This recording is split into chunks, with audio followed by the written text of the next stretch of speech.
இப்ப வந்து பெங்கால் புயல்னால தமிழ்நாட்டையும் ஒரு புரட்டு புரட்டி போட்டிருக்கு. இதெல்லாம் யாருனாலையும் நீங்க நினைக்கலாம், இந்த புயல் யாருனால வந்துச்சு, எதனால வந்துச்சு, இது வரைக்கும் இந்த மாதிரி புயல்லாம் வந்ததில்ல. ஆனா இப்ப வர புயல்லாம் பாத்தீங்கன்னா பயங்கரமான சேதத்தை உருவாக்குது, ஒட்டுக்கா மழையை கொட்டி தீக்குது. இதுக்கெல்லாம் யாரு காரணம்னு நினைக்கிறீங்க? இயற்கையா? நம்மளா? நம்மளாலதான் இந்த அளவுக்கு புயல்லாம் வர ஆரம்பிச்சிருக்கு. அதை பத்தி இந்த வீடியோல பார்க்கலாம். நம்ம எல்லாருக்குமே தெரியும் பூமி வெப்பமயம் ஆகிட்டே இருக்குன்ட்டு. இதெல்லாம் எதனால நடக்குது? நாம பண்ற ஒரு சில விஷயங்கள்னாலதான் இதெல்லாம் நடக்குது.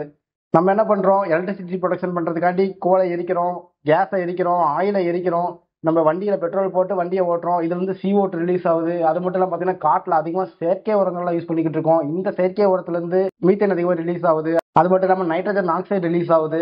அடுத்ததா பாத்தீங்கன்னா இந்த கன்ஸ்ட்ரக்ஷனுக்கு நம்மளுக்கு முக்கியமான ஒண்ணே சிமெண்ட் தான். இந்த சிமெண்ட்டை ப்ரொடக்ஷன் பண்றதுக்கு என்ன பண்றோம்?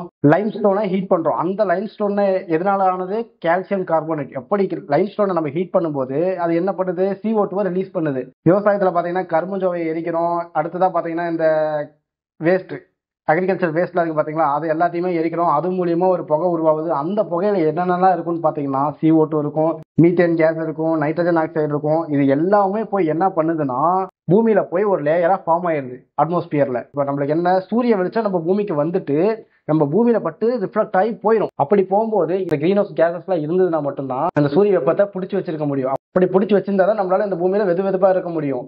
அப்படி இல்லைன்ட்டா சூரிய வெளிச்சம் எல்லாம் பட்டு ரிஃப்ளெக்ட் ஆகி மொத்தமா அட்மாஸ்பியருக்கே போயிருச்சுட்டா நம்மளால இங்க ஃபுல்லா கூலிங்கா தான் இருக்கும். நம்மளால இந்த பூமியிலே வாழ முடியாது. ஃபுல்லா பனிப்பாறையுமா ஐசுமா தான் இருக்கும். அப்படி இருக்கும்போது கிரீன் ஹவுஸ் கேசஸ் அப்படிங்கிறது கொஞ்சம் பூமியில இருந்தா மட்டும்தான் இந்த ஹீட்டை பிடிச்சி வைக்க முடியும். அப்படி பிடிச்சி வச்சாதான் நம்மளால எல்லா விஷயமும் சாத்தியமா இருக்கும். ஆனா இப்ப என்ன பண்ணிட்டோம்னா நம்மளோட சுயநலத்தினால அதிகமா வண்டி யூஸ் பண்ண ஆரம்பிச்சிட்டோம், அதிகமா எலக்ட்ரிசிட்டி தேவைப்படுது, அதிகமா எரிக்க ஆரம்பிச்சிட்டோம், மரங்களை வெட்ட ஆரம்பிச்சிட்டோம். இது மூலியமா என்னாச்சு? CO2, methane, nitrogen oxide, hydrofluorocarbons, இந்த மாதிரி நிறைய அட்மாஸ்பியர்ல போய் ஒரு லேயரா ஃபார்ம் ஆயிடுச்சு. இது என்ன பண்ணுதுன்னா நம்ம பூமியில சூரிய வெளிச்சப்பட்டு ரிஃப்ளெக்ட் ஆகுது பாத்தீங்களா, அந்த ஹீட் ரேஸ் அதை ஃபுல்லாமே அப்சர்வ் பண்ணி பிடிச்சி வச்சுக்குது வெளியே போக விடாம. அப்படிங்கிறப்ப நம்ம பூமியில ஹீட் அதிகமாயிட்டே போகுது. இதனாலதான் குளோபல் வார்மிங் நடக்குது அப்படின்னு நம்ம சொல்றோம். இந்த குளோபல் வார்மிங் நடக்கிறதுனால என்ன ஆகுது? நம்ம முன்னாடியே ஒரு வீடியோ போட்டிருப்போம். கடல் தண்ணி சூடாகும் போது அது அந்த தண்ணி எவாபரேட் ஆகி மேகமா மாறி அது புயலா உருவாகி நம்மளுக்கு மழையா வருதுன்ட்டு. கிரீன் ஹவுஸ் கேசஸ்னால ஹீட்டை ஃபுல்லா பிடிச்சி வச்சுக்குது. அப்படி பிடிச்சி வைக்கும்போது என்ன பண்ணுது? எப்பயும் போல கடல் தண்ணி சூடாகுது. கடல் தண்ணி சூடாகும் போது என்ன ஆகுது? இதே மாதிரி தண்ணி நீராவியா மாறுது, நீராவியா மாறி மேகமா மாறி அடிக்கடி புயல்லாம் உருவாகிட்டே இருக்கு. இந்த கிரீன் ஹவுஸ் கேசஸ்லாம் அதிகமா எந்தெந்த நாடுல வெளியேற்றுதுன்னு பாத்தீங்கன்னா சைனா மட்டுமே கிட்டத்தட்ட 30% ஆஃப் கிரீன் ஹவுஸ் கேசஸா வெளியேற்றுது. அதுக்கு அடுத்ததா இருக்கிற கண்ட்ரின்னு பாத்தீங்கன்னா USA, அதாவது யுனைடெட் ஸ்டேட்ஸ் ஆஃப் அமெரிக்கா. இது எத்தனை பர்சன்டேஜ் வெளியேற்றுதுன்னு பாத்தீங்கன்னா கிட்டத்தட்ட 14% ஆஃப் CO2 வெளியேற்றுது. அதுக்கு அடுத்ததா இருக்குது பாத்தீங்கன்னா நம்மளோட கண்ட்ரியான இந்தியாவில் பாத்தீங்கன்னா 7% ஆஃப் கிரீன் ஹவுஸ் கேசஸ் வெளியேற்றப்படுது. அடுத்து 4th 5th பிளேஸ்ல இருக்கிறதெல்லாம் பாத்தீங்கன்னா யூரோப்பியன் கண்ட்ரிஸ், ரஷ்யா, இந்த மாதிரி இருக்கு. இவங்கெல்லாம் நிறையவே ரூல்ஸ் அண்ட் ரெகுலேஷன்ஸை ஃபாலோ பண்ணி கிரீன் ஹவுஸ் கேசஸ் எமிட் ஆகிறத ஸ்டாப் பண்ணிட்டு இருக்காங்க.